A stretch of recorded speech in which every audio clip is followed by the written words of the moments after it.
defining availability objective. So as we know,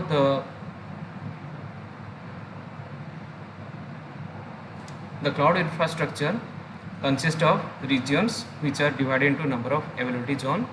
Now whenever the user wants to use any of the service, he or she prompt to define the region and the availability zone. For example, suppose I am using EC2, so this is the EC2 dashboard, and these are the region and availability zone. Similarly, whenever I configure VPC, it also wants the availability zone required during the configuration. If I change this service to S3, for example S3, I have clicked S3. Now this becomes global.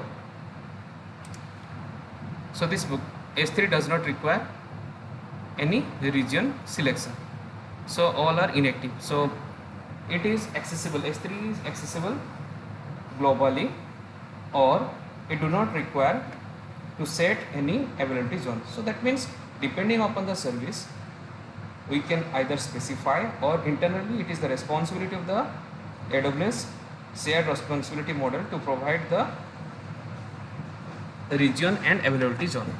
So basically availability define the nearest data center or nearest location to which the service is going to be integrated.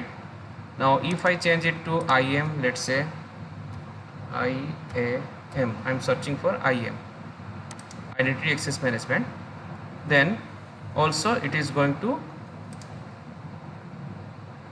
specify that no region or availability zones required for IAM service. So it is global. So depending upon different service usage, either a specific region and availability zone has to be chosen by the cloud user, or the service provider itself choose the region and availability zone so that the user can easily work on it.